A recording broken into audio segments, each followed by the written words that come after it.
ছোট ছোট করে বলি। প্রথমত জুলাই যোদ্ধা, আমি অফিসিয়ালি অনেক প্রোগ্রামে বলেছি এই যে জুলাই যোদ্ধা এটা কারোর নাম পরিচয় হতে পারে না। প্রথমত মানে এটা কি সরকার এক একজনকে এক একটা কার্ড দিছে যে তুমি জুলাই যোদ্ধা, মানে সবার তো এটা নাই। সুতরাং যে যেখানে যেটা করছে সেটা জুলাই যোদ্ধা নামে, এইটা হলো প্রথমত আমাদের বরাবরই প্রতিবাদ ছিল। পরশু একজন ফোন করলো, বললাম ভাই কে, বললাম ভাই আমি একজন জুলাই যোদ্ধা। তো আমি খুবই বাজেভাবে রিয়েক্ট করলাম যে এটা একটা নাম হয় কেমনে, আপনার নাম পরিচয় বলেন। তো এই আমরা বারবার যেটা বলেছি, মুক্তিযুদ্ধ নিয়ে আওয়ামী লীগ যে ব্যবসাটা করেছে, জুলাইকে নিয়ে এই ব্যবসাটা কাউকেই করতে দেওয়া হবে না, নাম্বার ওয়ান। নাম্বার দুই, ডক্টর কামাল সাহেবের প্রশ্ন পিছন থেকে বলি।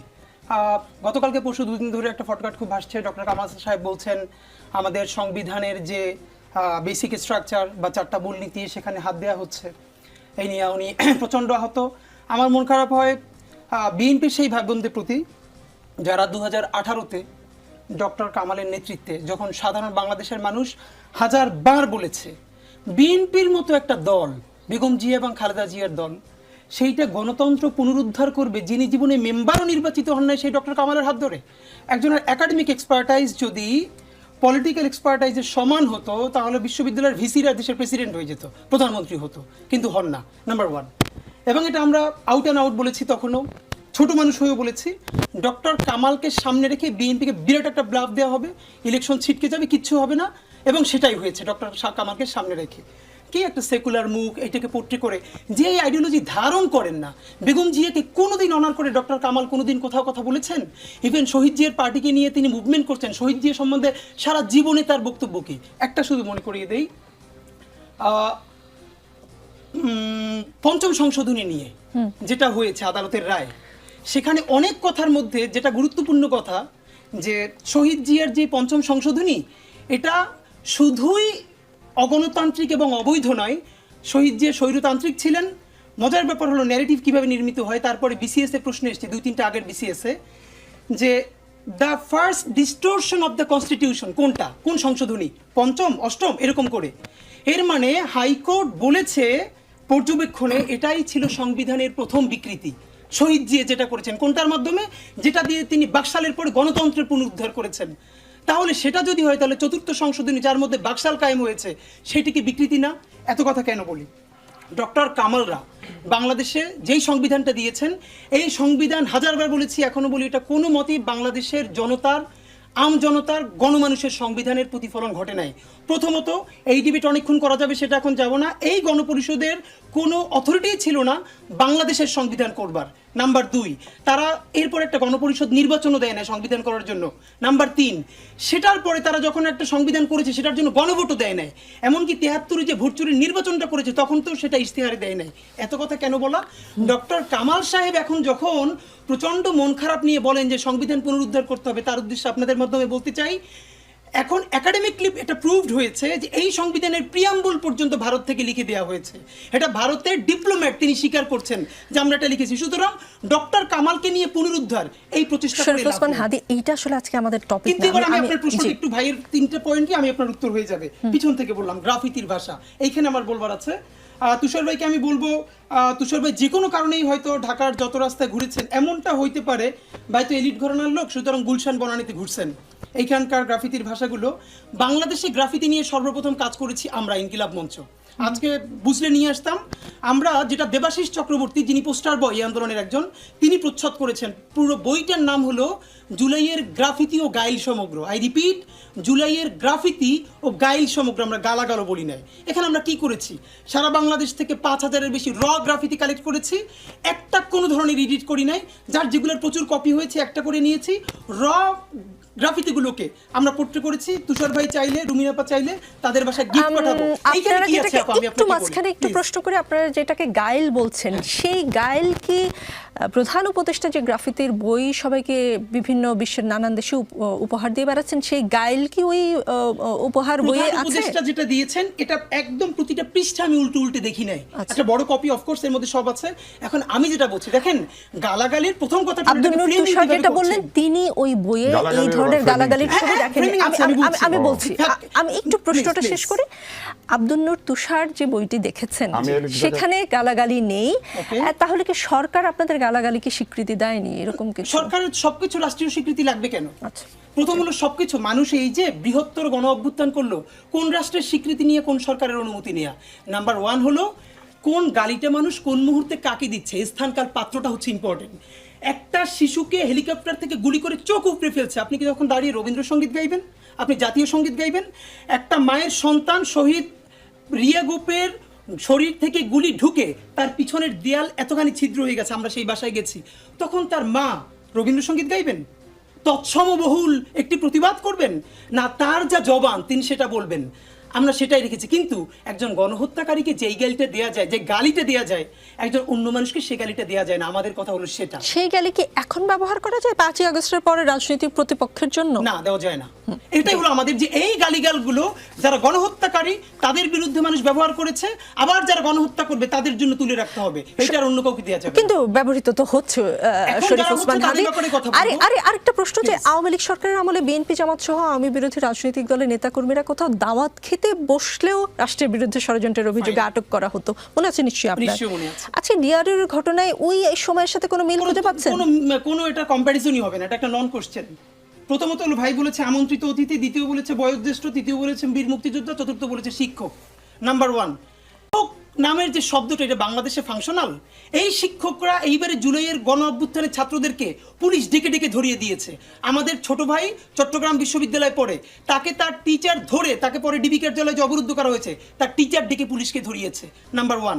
সুতরাং ওই শিক্ষক বাংলাদেশে কয়জন? নাম্বার ওয়ান, এই শিক্ষকরাই তো আপনাদের আন্দোলনে আপনাদের পাশে ছিল, ডিবি অফিসের সামনে গিয়ে দাঁড়িয়েছিল না? নিশ্চয়ই। কিন্তু প্রশ্ন হলো যখনই আমি শিক্ষক বলবো, যেই শিক্ষকরা দিনের পরে দিন গণহত্যার পক্ষে ন্যারেটিভ উৎপাদন করেছে, তার সেও শিক্ষক তো অবশ্যই। হাফিজুর রহমান কার জন্য সেই দলের? সে কোন দলের এইটা আমার প্রশ্ন না, কিন্তু বৃহত্তর স্কেলে আপনি যখন বলবেন কোন শিক্ষককে বলা যাবে না, শিক্ষক তো ফেরেশতা না, তিনি অপরাধ করলে তাকে ধরতে হবে। নাম্বার দুই, বীর মুক্তিযোদ্ধা। বীর মুক্তিযোদ্ধা যদি গণবিরোধী অবস্থান নেন, তার বিরুদ্ধে গণ কেউ প্রতিবাদ করতে পারবেন কিনা? নাম্বার তিন, বয়োজ্যেষ্ঠ। বেগম জিয়ার চেয়ে বয়োজ্যেষ্ঠ সব থেকে মাজলুম এই দেশে কয়জন ছিলেন? তার হাত বাঁকা হয়ে গেছে, তখন লতিফ সিদ্দিকীর মতো বয়োজ্যেষ্ঠরা, এই কার্জন স্যাররা, ডক্টর কামালরা কি রিয়েক্ট করেছেন? আর আমন্ত্রিত অতিথি, প্রথম কথাটা হলো তখন হয়েছে বলে এখনো হতে হবে জায়েজ? না, জায়েজ কেন বলছি? প্রথম হলো আপনি বিচার করতে পারেন নাই, এই রাষ্ট্রকে আপনি বারবার ধরেন। আমরা তো একটা রিকনসিলিয়েশন চাই, আমরা বলেছি একটা ট্রুথ অ্যান্ড রিকনসিলিয়েশন কমিশন করেন, যারা বিচার করেছে বিচার করে ফেলেন। এই বিচারের মধ্যে যদি লতিফ সিদ্দিকী না থাকে, যদি অ্যাডভোকেট জিআই পান্না না থাকে, তাহলে তারা অফকোর্স তাদের মতো করে কাজ করবে। কিন্তু আপনি এইরকম দগদগের স্মৃতি, এখন পর্যন্ত একটা বিচার শুরু করতে পারেন নাই। এখানে ইন্ডিয়ান হ্যাজিমনি পুরোটা অ্যাক্টিভ আছে, এখানে এখনো কালচারাল সেই অ্যাক্টিভিস্টরা বিনম্র শ্রদ্ধা বলে আওয়ামী লীগ পুনর্বাসনের চেষ্টা করতে পারছে। তো এর মধ্যে আপনি এই বয়ান বলবেন? এই মানুষদের মুখে গত বিচারের কথা কোথায়? যে বিচার কয়টা হলো? শরীফ ওসমান হাদি, একটা কি বলবো সংশয় বা একটা ধারণা আমি দেখতে পেলাম আজকে বিভিন্ন জনের সঙ্গে কথা বলে, দেশে মুক্তিযোদ্ধারা কথা বলতে গিয়ে হামলার শিকার হয়। ডিআরইউতে লতিফ সিদ্দিকীকে অবরুদ্ধ করার ঘটনায় এমন কথা বলার সুযোগ তৈরি করে দেওয়া হলো কিনা? এখন কথা হলো, এটা আপনি যদি নাও করেন, এটা যে কোনো না কোনোভাবে বলা হবে। প্রথম প্রশ্ন হলো, এই কোট আনকোট ধরে নেই যে যারাই সবার একদম সার্টিফাইড মুক্তিযোদ্ধা, ভেরি গুড, এই মুক্তিযোদ্ধারা 2014-তে আনকন্টেস্টেড এমপি হয়েছিলেন কিনা? এই মুক্তিযোদ্ধারা 18-তে দিনের ভোট ব্যালট রাতে ভরেছিলেন কিনা? 24-এ নির্বাচন হতে দেন নাই কিনা? মুক্তিযোদ্ধারা আছে না? তাহলে তখন কি মিডিয়া ফ্রেমিং করেছে যে 154টা আসনে নির্বাচন ছাড়া, প্রতিদ্বন্দ্বিতা ছাড়া এমপি হলেন 50 জন বীর মুক্তিযোদ্ধা? দিনের ব্যালট রাতে ভরে ফেলেছেন অমুক আসনের বীর মুক্তিযোদ্ধা। নোয়াখালীতে আমার এক বোন ধানের শীষে ভোট দেওয়ার অপরাধে 3 সন্তানের জননী, তাকে ধর্ষণ করা হয়েছে, সেখানেও যিনি ছিলেন এমপি, বীর মুক্তিযোদ্ধা। এগুলো আসলে কোন মাধ্যমে জানতে পেরেছেন? গণমাধ্যম। চলেন আপনারা এখন 10 মিনিট গণমাধ্যমের বরাতেই জানতে পেরেছেন হাদি। আপনি যদি বলেন যে গণমাধ্যম তখন এগুলো তুলে ধরেনি, সেটা আসলে গণমাধ্যমের প্রতি ঠিক জাস্টিফাইড না। কিন্তু আমি যেটা বলতে চাই, মূলধারা গণমাধ্যম বলতে যেটা ক্লাসিফাই করা হচ্ছে, মনে রাখতে হবে এখন মেইন স্ট্রিম কথাটাই এর মেইন স্ট্রিম না। এখন দুনিয়ায় অনেক মাধ্যম, প্রত্যেকটা মাধ্যম ইম্প্যাক্টফুল, সুতরাং বিকল্প গণমাধ্যমও কিন্তু তৈরি হচ্ছে, যার ফলে টেলিভিশনগুলো জনতার কাছে আসতে বাধ্য হয়েছে, নইলে আসতো না যদি বিকল্প গণমাধ্যম না থাকতো। এটা মিছিলের রাজনৈতিক কর্মসূচিতে যে ভাষায় বক্তব্য দিচ্ছেন, বিরোধী মতকে আক্রমণ করছেন, সেইটা কি আসলে কোনো ইতিবাচক পরিবর্তন হচ্ছে মনে হয় আপনার? প্রথম কথা আমি একটু বলে নেই, এখানে আমরা যেই চারজনই আছি, এই যে ধরেন যেই প্যাটার্ন এটাকে মব নামে ডাকেন, যে নামেই ডাকেন, আমার মনে হয় না এখানে যেমন তার এনসিপি থেকে সেখানে কেউ গেছে, যাওয়ার কথা না। আমি এবং আমাদের তো এটার সাথে দূরবর্তী সম্পর্কও নাই, সুতরাং ওইটাকে জাস্টিফাই করা বা লেজিটিমেসি দিয়ে আমাদের কাজ না। কিন্তু আমাদের কাজ হলো যখনই কাউকে ধরা হচ্ছে তার অপরাধের জন্য একটা ন্যূনতম প্রতিরোধ জনগণ করছে, এই করাটা কতটুকুন ঠিক না এই আলোচনাটা চলবে। কিন্তু একজন ভোট চোর হিসেবে ধরা হচ্ছে ভোট চোরকে, কিন্তু ভোট চোর না বলে যখন ফ্রেমিং হচ্ছে ধরা হচ্ছে বীর মুক্তিযোদ্ধাকে, এর মানে এটাকে দাঁড় করিয়ে দেওয়া হচ্ছে বীর মুক্তিযুদ্ধের বিরুদ্ধে। এটা কি মানে কোথায় জুতা পরিয়েছে কিসের জন্য? সে ভোট চোর ছিল, এরপরে বহুদিন এলাকায় মানুষকে গুম খুনের সাথে জড়িত ছিল, হঠাৎ করে একটা দলের পুনর্বাসন নিয়ে আবার সে এলাকায় ঢুকেছে, মানুষ ধরে জুতার মালা পরিয়ে দিয়েছে। এই পড়ানো ঠিক হয়েছে কি হয় না এটা থানা বলবে, আমরা জিজ্ঞেস করব। যে প্রশ্ন সেখানে হাদি থানা বলবে। হ্যাঁ, একজন বয়োবৃদ্ধ লোককে জুতার মালা গলায় পরানো যাবে না। 5ই আগস্টে অনেকে এই কারণে 5ই আগস্টের সময় পাশে ছিল। বয়োবৃদ্ধকে জুতো পরানো যাবে না মানে একজন শিশুকে পরানো যাবে, কিশোরকে পরানো যাবে না, মানে কাউকে পরানো যাবে না। That is the fact. আমি যখনই বলছি একজন শিক্ষককে কি এটা বলা যাবে, মানে যিনি শিক্ষক নন তাকে কি বলা যাবে? তাহলে যেমন আপা হয়তো ভাবে মিন করেন না, ছোট করে বলে আপা বললেন না যে এদের যে ল্যাঙ্গুয়েজ ওঠাবাড়া, এরা মনে হয় যেন স্লাম এরিয়া থেকে উঠে আসলো কি না। তো মুশকিল হলো আমরা তো এখানে এই কথাটা যদি আপা বিলিভ করেই বলেন তাহলে তো আবার ওই এলিটিজম চর্চাই। মুশকিল হলো ব্যবহারেই তো বংশের পরিচয়। এক্স্যাক্টলি। এখন যে ধরেন সবথেকে খারাপ গোষ্ঠী, নাম জানি না, এখন ধরেন আমি একদম মেথর বলছি, রাইট? বাংলাদেশের সংবিধানে জাতিরাষ্ট্রে এই মেথরের ভোটাধিকার আছে কিনা, মানে আপনি তাকে নাগরিক হিসেবে অ্যাকনলেজ করেন কিনা। যদি নাগরিক হিসেবে একটা অ্যাকনলেজ করেন তাহলে তো তাকে আপনাকে ওভাবেই অনার করতে পারতে হবে। আর যদি অ্যাকনলেজ না করি যে না আমরা একটা সুষ্ঠু শিক্ষিত জনগোষ্ঠীকে, হ্যাঁ প্লেটোর আইডিয়াল স্টেটে তো প্লেটো বলেছে যে না সবাই ভোট দিবে না, এটা একটা ভিন্ন গ্রুপ এই ডেমোক্রেসির চর্চাটা করবে। আমি জাস্ট একটু নোক্তা দিয়ে রাখা আর একটু ফাঁকে আমি বলে রাখা যে দেখেন এই আপাও যেটা বলেছিল যে মুক্তিযুদ্ধে, আপনিও প্রশ্নটা করেছেন যে হতাশা, তারপরে আমাদের যে একটা বড় ঐক্য হওয়ার কথা ছিল, হলো না কেন?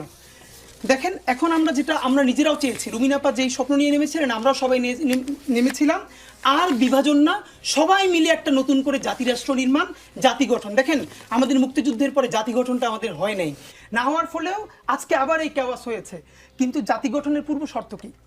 জাতি গঠনের এখন এইখানে তো আওয়ামী লীগের যেই পার্সেন্ট ভোটটা আছে, আপনি কি কোনোদিন সাগরে ফেলাই দিতে পারবেন? কিচ্ছু করতে পারবেন না। আমাদের প্রশ্নটা এখানে যে আপনি দ্রুত যদি মৌলিক বিচারটা করতে পারেন, পৃথিবীর অনেক দেশ ট্রুথ অ্যান্ড রিকনসিলিয়েশন করেছে না, আমরা বলেছি আপনি তওবা কমিশন করেন। যারা গুম করেছে, খুন করেছে, আয়নাঘর করেছে, হত্যা করেছে, ধর্ষণ করেছে, তাদের ডিরেক্ট যদি বিচার হয়ে যায় তাহলে এই বিচারের মধ্যে যারা আসে না তারা তো এমনিতেই অপরাধীর সাথে না। সুতরাং ফিলোসফিক্যালি আওয়ামী লীগ করা এইটা তো করে অপরাধী হতে পারে না, অপরাধ হলো খুন করা, গুম করা।